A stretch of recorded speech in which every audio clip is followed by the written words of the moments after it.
আজকে আমরা এমন একজনকে নিয়ে কথা বলবো যিনি শুধু প্রযুক্তি দুনিয়াতেই বিপ্লব আনেননি, বরং একই সাথে অনেকের কাছে তিনি ছিলেন একজন নায়ক, আবার অনেকের কাছে খলনায়ক।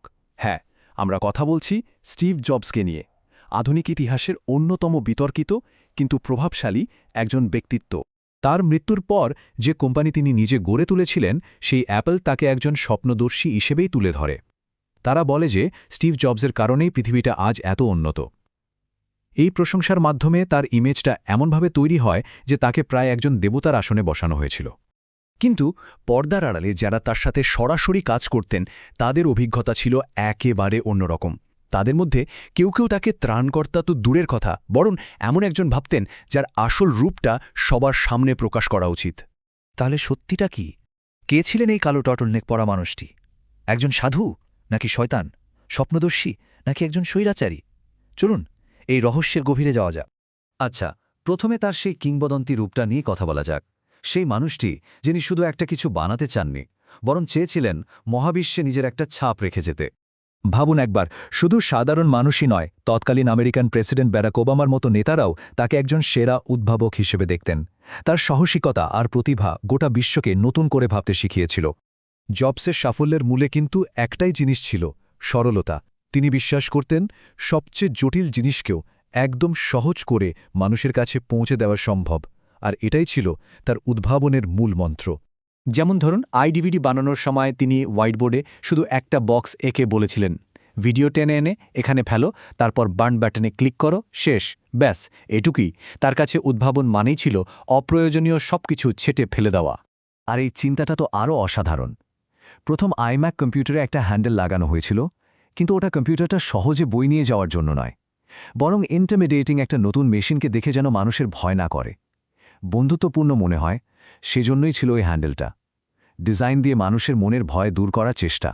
জবস শুধু একজন দারুণ উদ্ভাবকই ছিলেন না, তিনি ছিলেন একজন জাদুকরী গল্পকার। তার প্রোডাক্ট লঞ্চগুলো কোনো সাধারণ প্রেজেন্টেশন ছিল না, ছিল এক একটা মঞ্চ কাঁপানো নাটক। 2000 সালের সেই বিখ্যাত লঞ্চের কথা ভাবা যাক। তিনি মঞ্চে উঠে ঘোষণা করলেন যে তিনি একটা নয়, বরং 3টা যুগান্তকারী প্রোডাক্ট নিয়ে আসছেন। দর্শকদের মধ্যে তখন কী পরিমাণ উত্তেজনা তা একবার কল্পনা করুন। তিনি এক এক করে বলতে শুরু করলেন। প্রথমটা হলো টাচ কন্ট্রোল সহ একটা আইপড, দ্বিতীয়টা একটা বিপ্লবী মোবাইল ফোন, আর তৃতীয়টা একটা যুগান্তকারী ইন্টারনেট কমিউনিকেটর। সবাই তখন ভাবছে অ্যাপল এবার তিনটে নতুন কী জিনিস নিয়ে আসছে। আর ঠিক তখনই এলো সেই মুহূর্তটা। তিনি বললেন, আপনারা কি বুঝতে পারছেন, এগুলো 3টা আলাদা ডিভাইস নয়, এটা একটাই ডিভাইস। আর সেটার নাম দিলেন আইফোন। এই একটা ঘোষণাতে মোবাইল ফোনের দুনিয়াটা চিরদিনের জন্য বদলে গিয়েছিল। কিন্তু এই যে কিংবদন্তি, এই যে জাদুকর, তার আড়ালে একটা অন্য গল্প লুকিয়েছিল, একটা গল্প যা বেশ জটিল এবং কিছুটা অন্ধকারও বটে। তার সহকর্মীরা তার একটা অদ্ভুত ক্ষমতার কথা বলতেন। তারা এর নাম দিয়েছিল রিয়ালিটি ডিস্টর্শন ফিল্ড। মানে তিনি তার কথা, তার জেদ আর ক্যারিশমা দিয়ে এমনভাবে মানুষকে বোঝাতে পারতেন যে তারা বাস্তবতাকেই ভুলে গিয়ে তার কথা বিশ্বাস করতে শুরু করত। আর সবচেয়ে মজার ব্যাপার হলো, এই ক্ষমতাটা তিনি ভালো খারাপ দুই কাজে লাগাতেন। একদিকে তিনি কর্নিং কোম্পানিকে দিয়ে মাত্র 6 মাসে গরিলা গ্লাস বানিয়ে নিলেন, যা তাদের মতে অসম্ভব ছিল। আবার অন্যদিকে নিজের স্বপ্ন সত্যি করার জন্য কর্মীদের ম্যানিপুলেট করতে বা সত্যিটা অস্বীকার করতেও তিনি দ্বিধা করতেন না।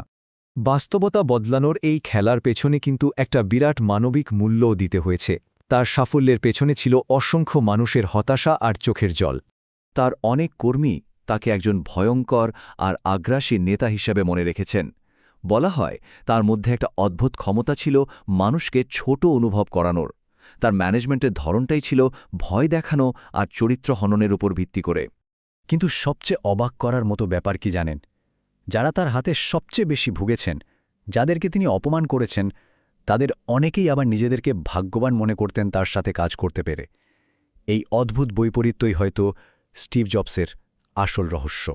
তাহলে সবশেষে এই জটিল মানুষটার রেখে যাওয়া উত্তরাধিকারটা ঠিক কি? চলুন শেষ অংশে গিয়ে তার দীর্ঘস্থায়ী প্রভাবটা একটু বোঝার চেষ্টা করি। তাহলে আমরা তাকে কি হিসেবে মনে রাখব?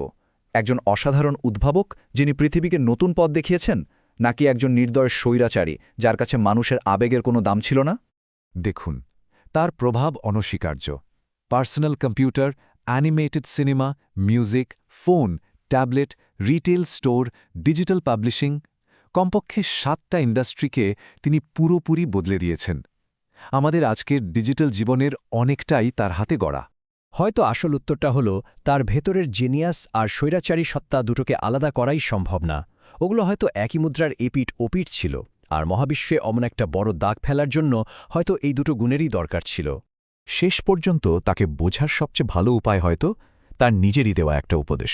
নতুন প্রজন্মকে তিনি বলেছিলেন, স্টে হাংরি, স্টে ফুলিশ, অর্থাৎ জ্ঞান পিপাসু থেকো, বোকা থেকো। এই একটা লাইনেই হয়তো তার সেই অস্থির বিপ্লবী চেতনার পুরো রহস্যটা লুকিয়ে আছে।